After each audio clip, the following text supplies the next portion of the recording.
Merchandising. Go to teespring.com and make sure you get you a good t-shirt. It's where the real money's made on YouTube, not on the AdSense or all the Patreons. We need you to go and buy a shirt. That way we're no longer poor. All right, here we go. We'll put you on a hot seat. All right. For this week's Rapid Fire, Brandon Lee style.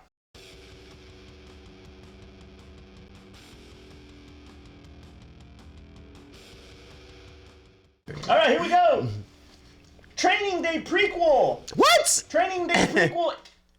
Day of the Riot is moving forward. Is this a good idea? No. This is dumb. Why? We know how this plays out. It's a prequel. This is dumb. We know how this plays out. This is a cash grab. If Denzel's not, This is those American Pie. It ain't gonna work. This is those American Pie prequels that they used to do. They would like cast somebody younger, and then it was like, and yeah, exactly. Those didn't do well. This is not gonna do well. Do not do this. Do not do this. By the way, we understand how this already plays out. It was like there's no, yeah, okay, he's gonna screw over another cop. He's not gonna get caught because he wasn't caught in another one. That's a good point. Anthony Mackie is in the new Twisted Metal series based off the video game. It's a TV show. It's a TV show going to Peacock. Is that going to be a good premise as far as the it's basically Maximum Overdrive. No. I was gonna think it's the one with Jason Statham. What was that movie with Jason Statham? Death Race, wasn't it? Death Race. Yeah, this is Death Race. Okay. Yeah, are they casting Jason Statham? No. Okay, then I want to see this. I'd rather see Maximum Overdrive. I would like to see it tie in. Yeah, tie it in. Beetlejuice 2 is back on track with Michael Keaton and Winona Ryder. They're so old. And look at them. They're old. And Brad Pitt is producing. Brad Pitt's producing. Well, I mean, he could tease the money guy. Yeah. is producing Beetlejuice 2. If Tim Burton's not involved, I don't want to see it. What do you think? No. I mean, because he was the heart behind that movie.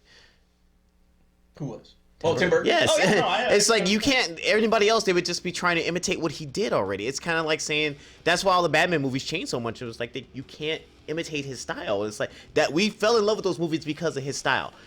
You can't imitate it, so don't even try to do it. How are you going to bring back, Catherine O'Hara you can bring back. You can't bring back Jeffrey Jones because I think he's got, legal troubles going on, so he can't come back. But if you just concentrate on Winona Ryder, if she's not stuck in the upside down and Stranger Things, then it can work. No, I mean, you can do the movie, get Tim Burton, and that's the only way this is going to work. All right, here we go. Morbius is coming out in April. I got pushed back. Do you want to see him as a villain or a hero? But they're going to do anti-hero, where, he's on both sides, and he's not totally good, and he's not totally bad, but he walks that thin gray line,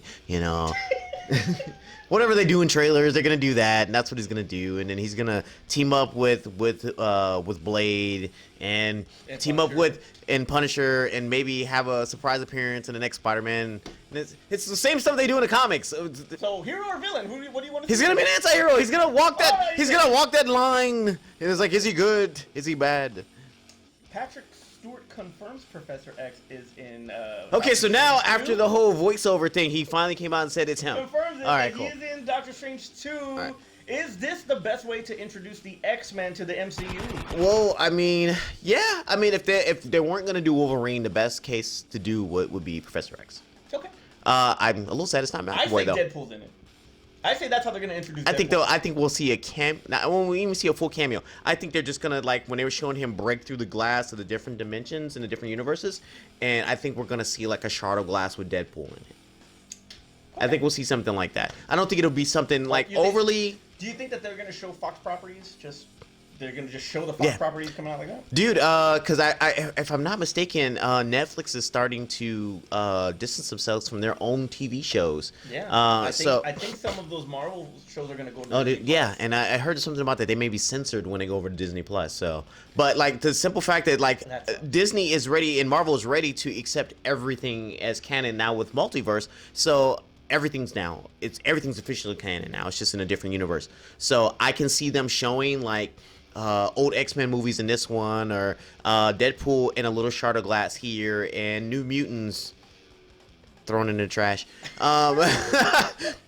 They can show everything at this point. Jessica Alba, that's good. Fantastic Four. Yeah, exactly. We can see all of that stuff. Chris Evans, We can see Johnny Storm coming face to face with Captain America. Hey, Johnny Storm coming face to Johnny Storm as Michael B. Jordan coming face to face with Warmonger. It's like we can see all of it. All of it makes sense, and then we can bring everybody back. Like so. It does make sense for it to be Patrick Stewart because he's the most iconic image of Professor Xavier. I'm a little bummed that it's not McAvoy. Okay, yeah. Last one is going to be Star Trek 4. Was it a good idea to make it to extend that series, or should they have left it with part 3? All the cast is back, by the way. This is rapid fire. All right, so they probably should have ended at 3 because it. After 4, I thought they were setting up by the way they set up characters in 4, new characters they were introducing, that they were going to do a full new trilogy with these new characters, and they did not. So, at the end, it seems pointless that they did that film, and they should have just ended at 3. But legacy talk that we just did, so they can continue on at any particular point in time, but I feel like it was a missed opportunity that they never came out with a 5 and 6. I think the only thing was that because there were so many rumors about Quentin Tarantino directing this next Star Trek, that's actually what I want to see. But if you're really looking... There you go, Legacy Star Trek directed by Quentin Tarantino. But is it... Motherfucker, you gonna get in that transporter. I'm gonna set this phaser on motherfucking stun, and there ain't nothing you can do about it. Samuel L. Jackson's a Klingon. I'm on board. Oh, that's amazing. But the problem is, for me is I don't know if that style can translate in sci-fi because you already saw how Robert Rodriguez translated in Book of Boba Fett, and it just didn't work for me. So what I would say is that, and they have similar styles. If they do Quentin Tarantino, if Quentin Tarantino does a Star Trek film, it will be a different Star Trek. It won't be the Enterprise. Do you think that it would be? Because I think it would be more dialogue heavy. Obviously. Yeah, it won't be the Enterprise. It'll be somebody else. Okay. All right. Because then that saves the legacy of the Enterprise. You can still keep it PG-13, and then you can do this other Enterprise, Captain Janeway or Deep Space Nine or Voyager, whatever. You can do whatever you want, and then you can make it hardcore. It's like because even Hulu does a show called Star Trek Lower Decks, where it's on a different ship. Yeah. And it gets to be a little bit more mature. Yeah. Which I think is a cool thing. Isn't that animated? It's animated, It gets to be more mature. Right. Because there's like it's just the red shirts basically. And it's Brickleberry. Yeah, it's Brickleberry. It's Paradise PD. Yeah, it gets to be more mature because it's not characters that you know. Then that's what we need to do. That's like I say, original properties. So you just make another Enterprise that's out there that's just more mature and heavily dialogue. Well, I know there's gonna be a lot of dialogue. It's a lot of dialogue, and there's gonna be one person that dies. But if he does the action the way he knows how to do action, it's gonna come out straight. Yeah. All right, Terrence. Let's the Django, the Star Wars. I mean, the Star Trek. Right, that's Beau Podge. It's not right there. If you have any thoughts or comments about anything that we talked about in Rapid Fire, please put in the comments below.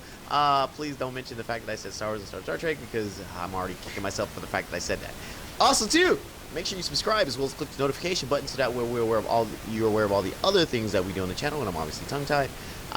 But back again, we're repping merch. Go to our Teespring. Make sure you go and pick up some T-shirts. And for you guys that actually just did it recently, thank you. We really appreciate that.